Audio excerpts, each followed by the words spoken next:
Saúdo os irmãos com a paz do Senhor.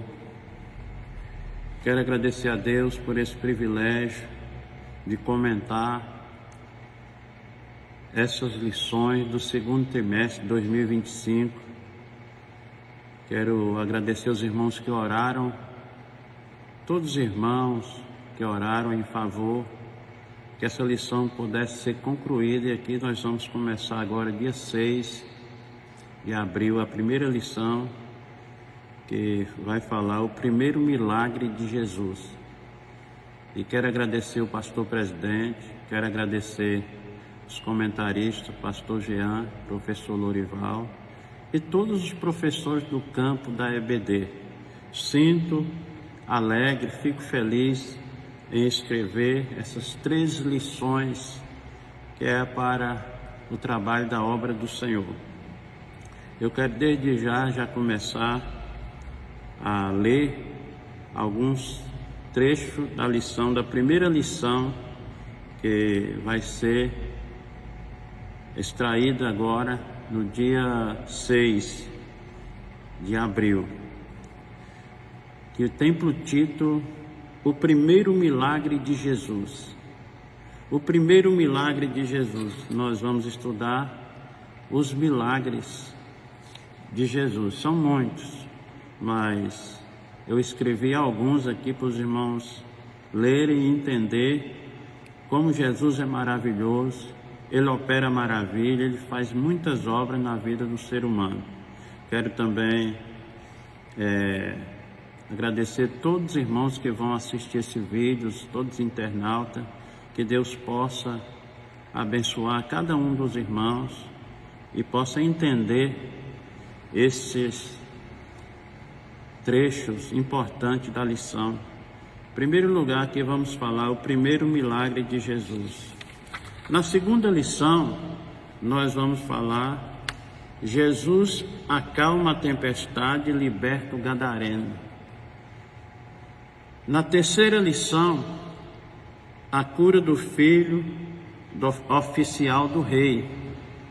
Na quarta lição, Jesus multiplica pão e peixe. Na quinta lição, a cura do cego de nascença. Na sexta lição, a cura de 10 leprosos.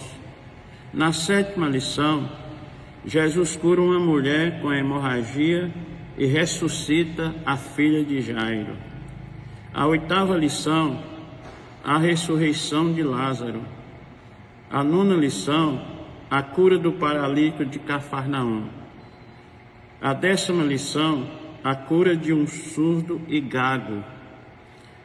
A 11ª lição, a cura da filha da mulher cananeia. A 12ª lição, a moeda na boca do peixe.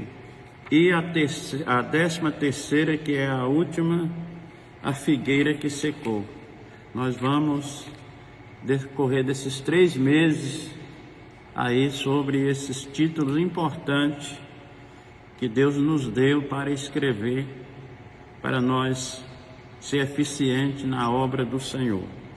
Aqui tem a primeira lição, o primeiro milagre de Jesus, tais como textual, João 2:11.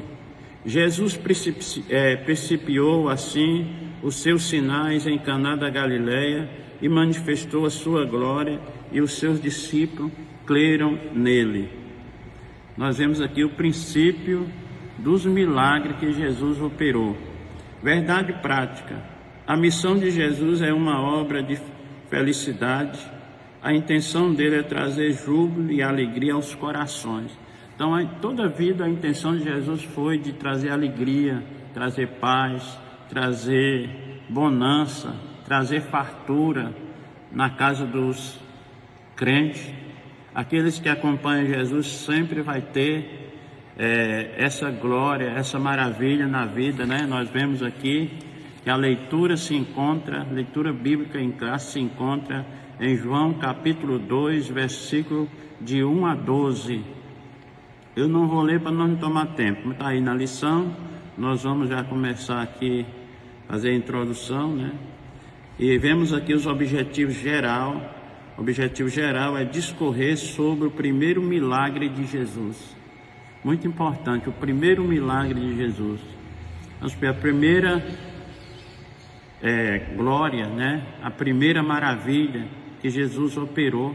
Isso é muito importante. Vemos aqui os objetivos específicos, é destacar o comportamento de Jesus na festa de casamento. Segundo, mostrar que Jesus está no controle da situação. E terceiro, enfatizar que o vinho era sem fermento e sem álcool. Muita vitória nós vamos alcançar nesses trechos aqui da palavra de Deus. Nós vimos que a introdução diz assim: o responsável pela festa ficou atônito ao provar o vinho novo, chama o noivo, porque cabia a ele a provisão para o casamento. O homem pensou que o noivo tinha quebrado o protocolo. A provisão de Jesus é farta e generosa. Aqui nós vemos que lá continha 6 talhas e cabia cerca de 600 litros de água, que era feita para a purificação dos judeus. A função das águas era armazenada nessa talha, era para os hóspedes enxaguarem as mãos e possibilitar a lavagem dos utensílios usados na festa de acordo com a tradição antiga. Nós vemos ali, Jesus foi convidado. A coisa mais importante é convidar Jesus. Quando Jesus é convidado, ele vai para abençoar a nossa festa. Esse trecho importante aí que eu acho, Jesus é convidado. Já pensou? Jesus é convidado para ir numa festa de casamento. E o primeiro milagre a ser realizado ali, através de Jesus. Nós vemos ali que Jesus foi convidado. Coisa importante é quando nós convidamos Jesus para entrar na nossa casa. Quando nós convidamos Jesus para entrar na nossa casa, a bênção automaticamente acompanha Jesus. E nós vemos aí que a bênção acompanhou, porque ali naquela festa, ele proveu o vinho, que era a alegria da festa. O vinho é a alegria da festa. E outra coisa que eu achei aqui interessante nesse trecho, que Jesus estava ali e ali tinha 6 talhas. As 6 talhas, cada uma cabia mais ou menos ali 100 litros de água. E vemos ali que a primeira coisa a acontecer, que a mãe de Jesus, nós vimos aí que a mãe de Jesus foi que deu fé primeiro. A mãe de Jesus, ela olhou e viu ali que o vinho não ia dar para a festa. E ela observou, e ela não lastimou, ela não falou para ninguém. Eu acho interessante isso aí também, que a mãe de Jesus, ela procurou o lugar certo. Ela não contou para ninguém, ali tinha muitas pessoas. Se fosse outra pessoa, ela ia reclamar: olha, eu olhei ali na vasilha do vinho e ali não tem, o vinho não vai dar. E a alegria vai embora, porque o vinho vai acabar. Aí quando ela foi até Jesus, ali, para explicar que o vinho era pouco, aí Jesus falou para ela: que tenho eu contigo, mulher? Ainda não era chegada a minha hora. Meus irmãos, a coisa interessante é que Jesus chega sempre na hora certa. Ele nunca atrasa. Jesus chega sempre na hora certa. Jesus, ele é a vitória de todos os crentes. Ele nunca atrasou, ele chega na hora certa. Nós vemos que Jesus é convidado a uma festa de casamento. E primeiro lugar que eu vi aqui também, que Jesus é humilde. Jesus é humilde. Para começar, analisaremos a relevância deste primeiro sinal. O primeiro milagre operado por Jesus foi em um lugar humilde. Ao ser convidado para o ambiente, Jesus não hesitou, porque estava disposto a cumprir sua missão. Jesus, ele poderia ter feito o primeiro milagre dele numa cidade grande, igual de Jerusalém, mas ele foi para uma cidade bem pobrezinha, em Caná da Galileia. Ele foi ali para fazer o seu primeiro milagre. E outra coisa que eu achei interessante, quando alguém faz um milagre, primeiro ele faz a propaganda. Jesus fez calado, Jesus fez aquele milagre ali, dando ali, que não ia tocar trombeta, né? Eu vejo aqui a importância da humildade de Jesus, que ele fez o milagre e deixou que aquele mestre-sala descobrisse o milagre. Coisa interessante isso aí. Quando o mestre-sala provou a água feita em vinho, não era mais H2O, era agora o vinho. Quando ele colocou aquela cambuca ali dentro daquele pote, dentro daquela talha para tirar, ele viu ali a diferença. Ele viu a água ali diferente, que foi transformada no vinho. Irmãos, e foi muito vinho, 600 litros de vinho. Não foi só um pouquinho. Então eu vejo aqui, o objetivo de Jesus era que eles descobrissem, que o mestre-sala descobrisse, não era uma coisa que ele ia fazer, tocar trombeta para aquele povo, sabe? Eu vou fazer o suco aqui, eu vou fazer o vinho, eu vou transformar a água em vinho. Jesus deixou que ele próprio, mestre-sala, descobrisse. E ali a alegria foi muita, porque a alegria aumentou, porque o vinho simboliza a alegria. E a alegria foi operada na primeira festa de um casamento.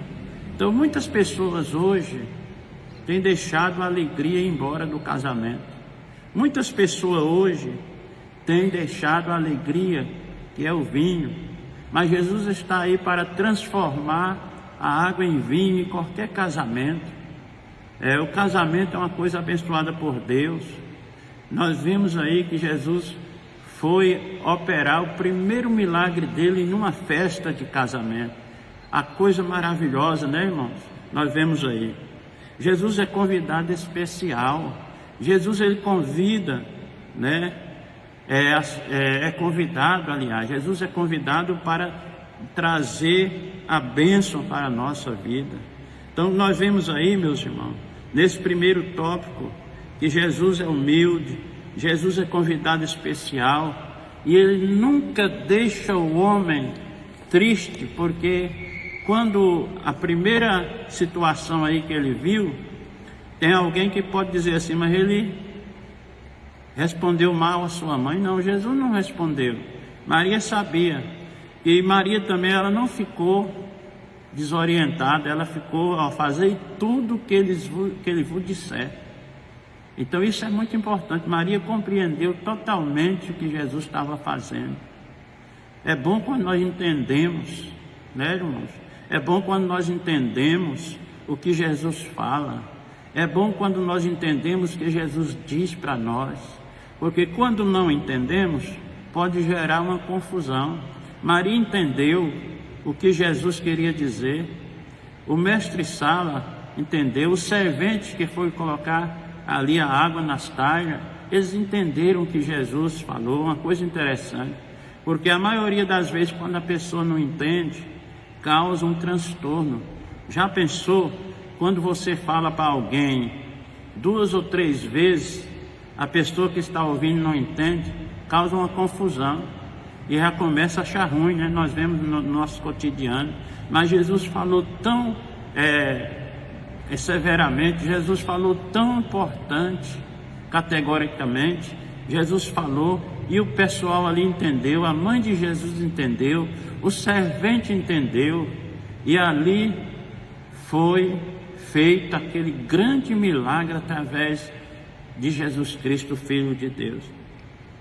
Nós vemos também, irmãos, que Maria, ela descobriu o problema cedo. O problema sempre começa de pequena. O problema sempre começa pequeno tamanho, estatura. Mas se nós não tomarmos cuidado, os problemas aumentam de uma forma tão grande que depois fica difícil. Sendo prudente, a pessoa, quando diagnostica o problema cedo, às vezes deixamos o problema tornar crônico na nossa vida. Maria olhou esse lado aí, ela é uma pessoa importante também. Olhou o lado aí que ia faltar o vinho, e ali ela já providenciou antes que o vinho acabasse. Porque se o vinho acabasse naquela festa, ia trazer tristeza para o dono da festa do casamento. Ali ia trazer grande tristeza. Mas Maria foi até ali e viu. Eu sempre falo que as mulheres percebem muito mais rápido que os homens. Eu acho interessante, a mulher parece que ela vê mais rápido que o homem. E ali, aquela mulher, a mãe de Jesus, descobriu, diagnosticou o problema cedo, né?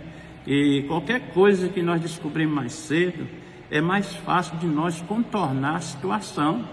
Devido a isso aí, meus irmãos, nós vemos que a palavra de Deus expressa, né, que todo problema começa pequeno, que eu falei aqui, mas ele pode transformar em grandes montanhas, intransponível.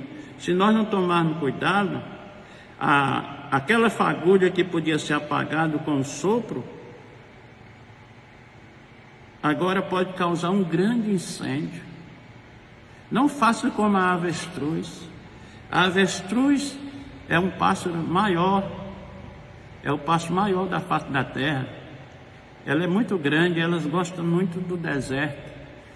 A avestruz, ela encobre a cabeça na areia e o corpão fica todo de fora.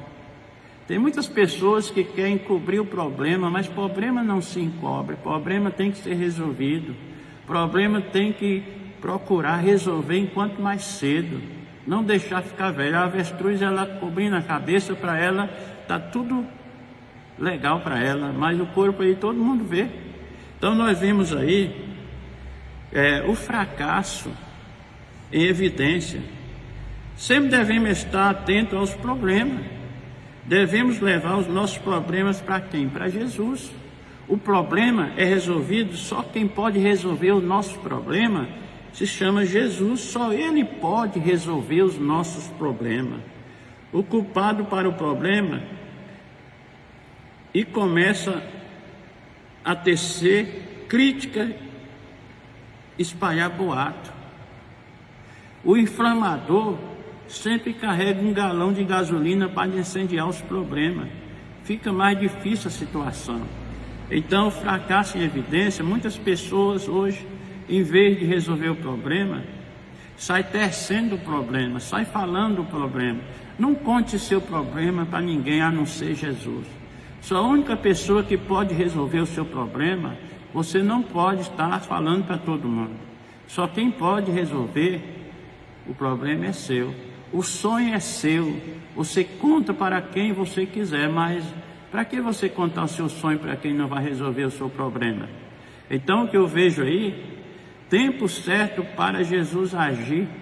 Jesus, ele agiu na hora certa.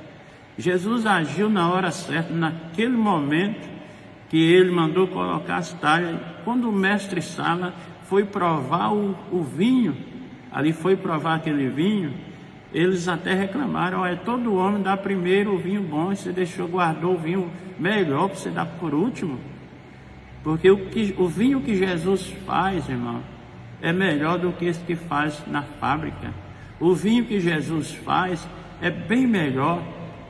Antigamente, para as pessoas fazerem o vinho, as uvas eram colocadas em um lagar, e ali eles pisoteavam aquelas uvas, espremiam com os pés para tirar o suco ali, para fermentar, para fazer ali o vinho. Jesus fez aquele vinho somente com a sua palavra. Jesus fez aquele vinho somente aquela palavra que Jesus operou maravilha ali, somente com aquela palavra. Então, o que nós vemos, meus irmãos, a alegria do crente é servir a Jesus, porque ele providencia tudo na hora certa e com boas qualidades, né? O vinho de Jesus tem qualidade superior. A glória manifesta através do vinho. Em João capítulo 2, vemos que Jesus transformou a água em vinho nas bodas de Caná da Galileia. Aí está fazendo uma pergunta: que tipo de vinho era esse? A resposta da Bíblia deve ser contextual e moral à luz da Bíblia. Nesse contexto, o vinho seria o suco de uva integral e sem fermento.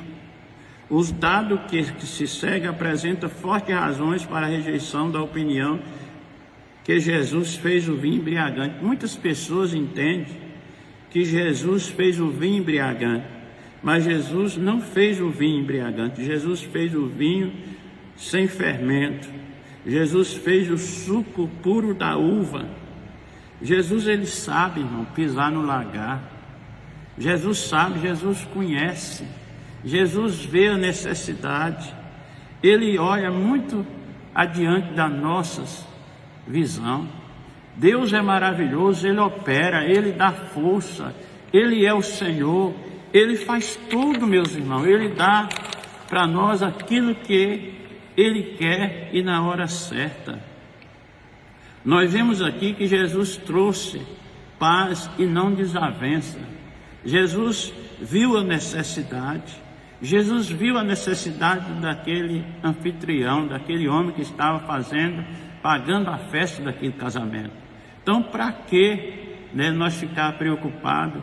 Jesus está vendo, Jesus vê a necessidade de cada crente, e na hora certa Ele vai abrir a torneira para nos dar as bênçãos. Ali naquela festa, Jesus fez grandes coisas. Primeiro milagre dele, transformar água em vinho, não é fácil não, mas para Jesus isso aí foi num piscar de olhos. Jesus tem o poder. Quando ele ressuscitou, ele falou: é me dado todo o poder no céu e na terra. Jesus trouxe paz e não desavença.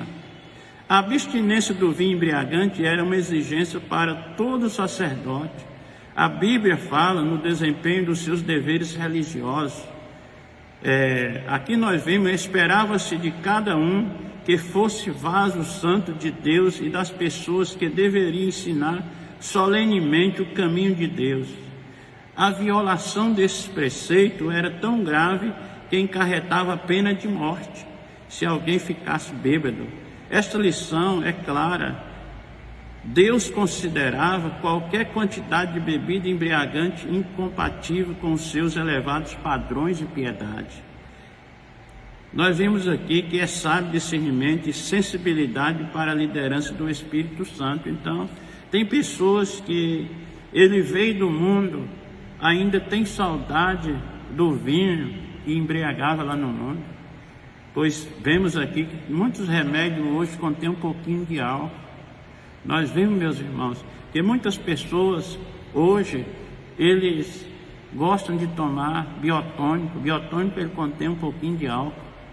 Muitas pessoas hoje ficam lembrando do passado. Mas o que eu quero dizer nessa palavra aqui, Jesus, ele trouxe a paz, a alegria para aquela festa de casamento. Que o casamento é uma bênção, é ordenado por Deus. Nós vemos ali a grande vitória que Jesus trouxe. Aquele homem que era dono da festa ali, certamente a Bíblia não fala, certamente ele agradeceu Jesus muito pelo aquele milagre. A importância da obediência. Outro trecho que eu quero falar, a importância da obediência. A obediência é uma coisa serena na nossa vida. Vemos aí que a primeira palavra que disse foi a mãe de Jesus: olha, fazei tudo que ele vos disser. E eles obedeceram aquela palavra, eles obedeceram àquela voz, e eles encheram. Não era fácil pegar 600 litros de água e colocar aquilo naquelas talhas. Ele não questionou, melhor dizendo, eles não questionaram, que eles eram muitos, eles não questionaram ali e encheram de água. A bênção é quando nós acreditamos na palavra de Jesus. A fé que faz nós remover as montanhas espiritual da nossa vida. É uma coisa interessante que todos ali acreditaram, porque eles não questionaram, meus irmãos, em colocar ali a água naquelas talhas. Eles não questionaram, meus irmãos, ali em obedecer a Jesus. O mestre Sala também admirou quando ele provou, falando outra vez, aquele vinho que era agora melhor do que todos os vinhos que ele já tinha visto na sua vida. E vemos ali que ele era mestre, ele conhecia de culinária, ele conhecia de tudo. Quando ele provou, ele disse: não, está errado, porque as pessoas primeiro dão o vinho bom, mas esse agora é o vinho melhor. O que eu disse, a importância de nós obedecer a Deus, é quando nós obedecemos, automaticamente o milagre vem para a nossa vida. Quando nós obedecemos, o milagre começa a gerar na nossa vida. Então, uma das coisas é a obediência. A obediência é melhor obedecer do que sacrificar. O que Jesus quer de cada crente hoje é a obediência. E a obediência sem questionar. Que a obediência, quando nós questionamos, nós já perdemos a bênção. Nós temos que obedecer calado, fechar nossa boca e prosseguir. A Bíblia fala que as más conversações corrompem os bons costumes. 1 Coríntios capítulo 15, versículo 33. Então, se corrompe os bons costumes, nós temos que selar nossa boca. E Jesus está vendo ali o nosso coração e Ele vai dar vitória. Nesse trimestre, irmãos, os irmãos oram cada dia para nós que estamos comentando a lição, porque não é fácil. Mas Deus vai dar vitória para cada irmão. Acredito, para mim, o pastor Jean, acredito que Deus também já está providenciando mais pessoas para nos ajudarem, né, irmãos? E que Deus venha abençoa todos os irmãos que vão ler essa lição, que vão aprender com essas palavras aí. E os irmãos orem em meu favor, e eu quero agradecer agora, em nome de Jesus, todos os irmãos que forem assistir esse vídeo, quero agradecer, e Deus abençoa cada um, e fica todos na paz do Senhor. Precisando de alguma coisa, estamos aqui na obra do Senhor. Deus abençoe, eu agradeço em nome de Jesus.